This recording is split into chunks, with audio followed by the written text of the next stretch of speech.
નમસ્કાર વિદ્યાર્થી મિત્રો, ટ્યુશન ફોર ચેમ્પિયન્સમાં આપનું સ્વાગત છે। આ વર્ષના શૈક્ષણિક વર્ષ 2026 અને 27ના બોર્ડના વિદ્યાર્થીઓ માટે, ધોરણ 10ના વિદ્યાર્થીઓ માટે હું લઈને આવી રહી છું ગણિતના વિડિયો લેક્ચર। દરેક પ્રકરણની સરળ સમજૂતી મારી સાથે થોડીક જ મિનિટોમાં તમે સમજી શકશો। તો આજે આપણે પ્રથમ ચેપ્ટર વાસ્તવિક સંખ્યાઓની સરળ સમજૂતી મેળવીશું। જો હજી સુધી મારી ચેનલને સબસ્ક્રાઇબ ના કરી હોય તો સબસ્ક્રાઇબ કરવાનું ભૂલતા નહીં। તો ચાલો શરૂ કરીએ ધોરણ 10નું પ્રથમ ચેપ્ટરના પ્રથમ ટોપિક અંકગણિતનું મૂળભૂત પ્રમેય એટલે કે ફંડામેન્ટલ થિયરમ ઓફ એરિથમેટિક। આપણે બધા અગાઉના ધોરણમાં પ્રાકૃતિક સંખ્યાની સમજૂતી મેળવી છે। તમને પ્રાકૃતિક સંખ્યા નેચરલ નંબર સેટ ખબર છે, કયો આવે? 1, 2, 3 થી લઈને બધી અનંત સુધીની સંખ્યાઓની આપણે પ્રાકૃતિક સંખ્યાની વાત કરી। તો કે પ્રાકૃતિક સંખ્યાને તમે એના અવિભાજ્ય અવયવોના સ્વરૂપે લખી શકો। અવિભાજ્ય અવયવોમાં એના અવયવો તમે પાડી શકો અવિભાજ્ય સંખ્યાના। આપણે એક ઉદાહરણ દ્વારા સમજીએ। આપણે કોઈ પણ એક પ્રાકૃતિક સંખ્યા લઈએ, દાખલા તરીકે આપણે લઈએ 2, તો 2 ના અવિભાજ્ય અવયવ પડશે 2, બરાબર। બીજો આપણે કોઈ એક અંક લઈએ કે 4, ચલો 4 ને આપણે અવિભાજ્ય અવયવમાં આપણે એનું અવયવ પાડીએ તો 2 ગુણ્યા 2। એવી રીતે તમે કોઈ પણ નંબર લઈ લો, ફોર એક્ઝામ્પલ 253, તો તમારે આના અવયવો પાડવાના છે પણ અવિભાજ્ય અવયવ। તો કે 11 ગુણ્યા તમે 23 કરો તો આ એના અવિભાજ્ય અવયવ છે। તો આ જે આપણે પ્રક્રિયા કરી, આ પ્રક્રિયાને કહે છે અવયવીકરણ। આપણે એના જે ભાગ પાડ્યા અવયવીકરણ ફેક્ટરાઇઝેશન। આપણે અગાઉના ધોરણમાં કેવી રીતે અવયવો પાડવા એ આપણે શીખ્યા છે, ફેક્ટરાઇઝેશન, બરાબર।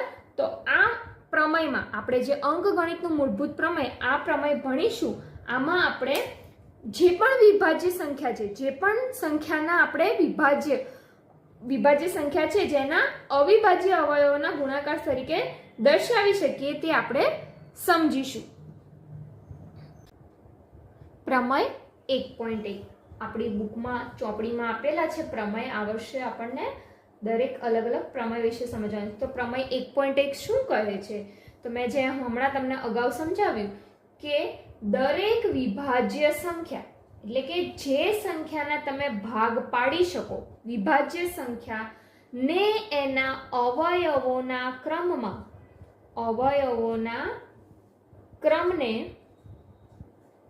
અવિભાજ્ય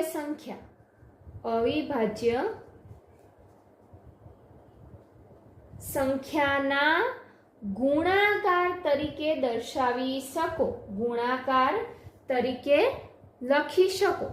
એ પ્રમેય 1.1 સમજાવે છે કે કોઈ પણ વિભાજ્ય સંખ્યાને એના અવયવના ક્રમને તમે અવગણીને અવિભાજ્ય સંખ્યાના ગુણાકારમાં તમે એને દર્શાવી શકો। તો આ પ્રમેય પરથી આપણે આ પ્રમેયનો ઉપયોગ કરીને આપણે ખાસ નવી શું વસ્તુ શીખવાના છીએ? તો કે આ પ્રમેયનો ઉપયોગ કરીને આપણે ગુસા અને લસા જેવા અવયવોની આપણે માહિતી મેળવીશું। ગુસા અને લસા। ગુસા એટલે શું? તો કે ગુસા એટલે ગુરુત્તમ સામાન્ય અવયવ। ગુસા શોધવો હોય તો તમારે શું કરવાનું કે તમને જે અવિભાજ્ય અવયવ મળ્યા છે, તમને જે અવિભાજ્ય અવયવ મળેલા છે એમાં અવિભાજ્ય અવયવોના નાનામાં નાના ઘાતાંકનો ગુણાકાર, નાનામાં નાના ઘાતાંકનો ગુણાકાર લેવાનો, એ તમને એનો ગુસા મળે। જ્યારે તમે લસા એટલે શું કહી શકો? લસા એટલે તો કે જે તમારી અવિભાજ્ય સંખ્યા છે, અવિભાજ્ય અવયવોના મહત્તમ ઘાતાંકનો ગુણાકાર, મહત્તમ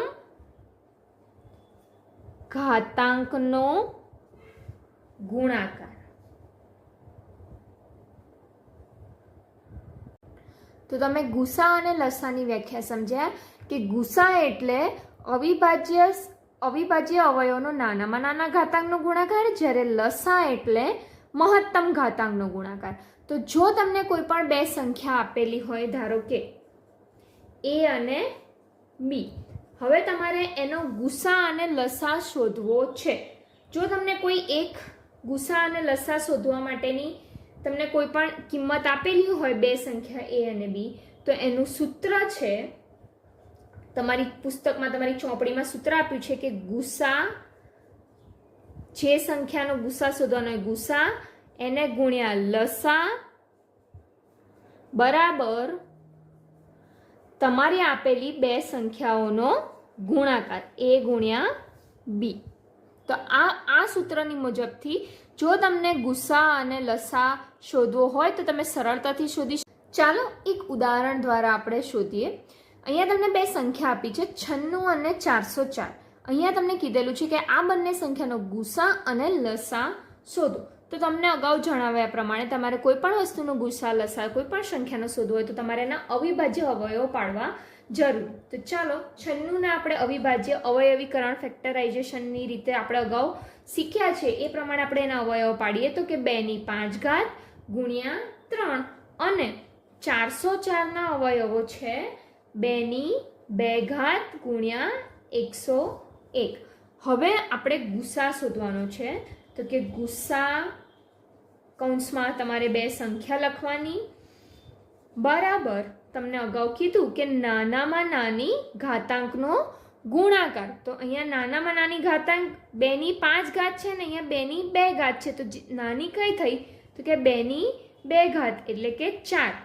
96 અને 404 સંખ્યાનો ગુસા આવશે 4. હવે આપણે એનો લસા શોધીએ. લસા 96 અને 404 સંખ્યાનો લસા શું થશે તો કે હવે મારે લસા શોધવું હોય તો મારે અલગથી મહત્તમ સંખ્યાને અલગથી એનો ગુણાકાર કરવાની જરૂર નથી. હું સીધું આપણે અગાઉ જે સૂત્ર સમજાયું ગુસા ગુણ્યા લસા બરાબર a ગુણ્યા b.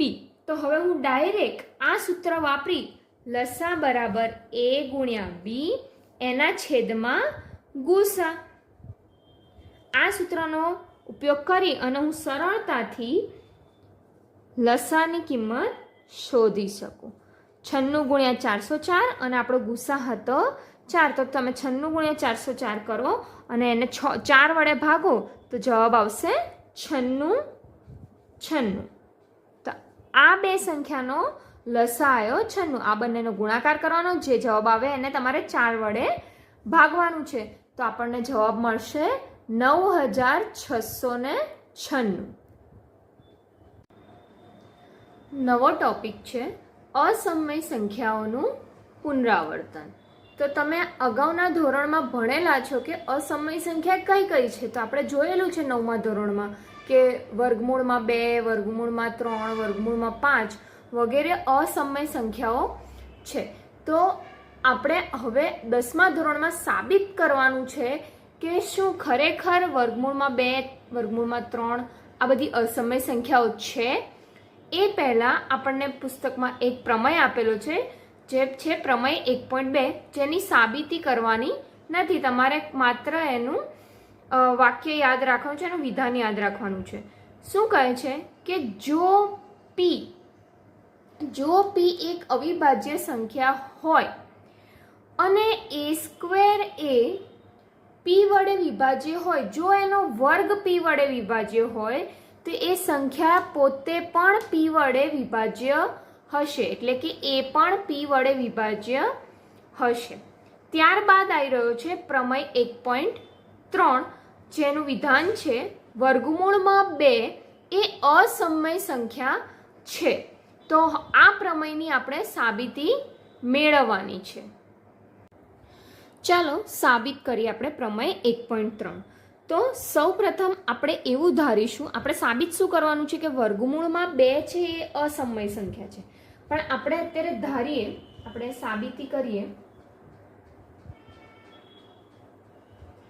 એનાથી વિરુદ્ધ ધારીએ. આપણે ધારો કે વર્ગમૂળમાં 2 એ સમય સંખ્યા છે. આપણે સાબિત કરવાનું છે કે અસમય છે, પણ આપણે અત્યારે એનું વિરુદ્ધાભાસ ધારીએ કે વર્ગમૂળમાં 2 એ સમય સંખ્યા છે. જો વર્ગમૂળમાં 2 સમય સંખ્યા હોય તો આપણે શું કહી શકીએ કે વર્ગમૂળમાં 2 બરાબર a ના છેદમાં b, એટલે અંશ અને છેદના સ્વરૂપમાં આપણે લખી શકીએ જો એ સમય સંખ્યા હોય તો, જ્યાં a અને b એ અવિભાજ્ય સંખ્યા હશે. કેવી સંખ્યા હશે? અવિભાજ્ય સંખ્યા હશે. બરાબર, અવિભાજ્ય. આથી શું થાય, જો આ b છેદમાં છે અને આપણે સામે લઈ જઈએ તો વર્ગમૂળના 2 સાથે ગુણાઈ જશે. તો a બરાબર વર્ગમૂળમાં 2 ગુણ્યા b. હવે બંને બાજુ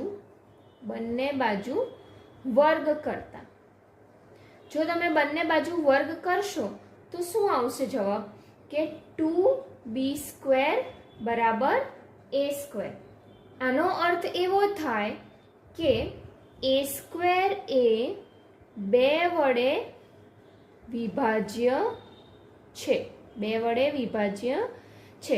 જો a² એ 2 વડે વિભાજ્ય હોય તો આપણે પ્રમેય 1.2 માં જોયું હતું કે a પણ 2 વડે વિભાજ્ય થશે. એ પણ 2 વડે વિભાજ્ય થાય.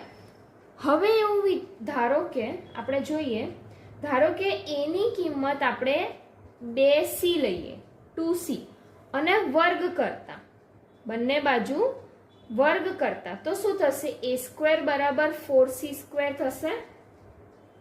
એનો મતલબ હવે તમે b અહીંયા a² માં જે આપણે આગળ હતું એમાં કિંમત મૂકતા અને આપણે સમીકરણ નંબર 1 આપી દઈએ કે સમીકરણ 1 માં કિંમત મૂકતા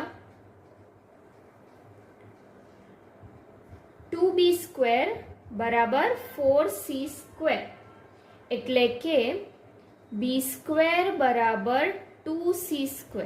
b² બરાબર શું આવ્યું? 2c² આવ્યું.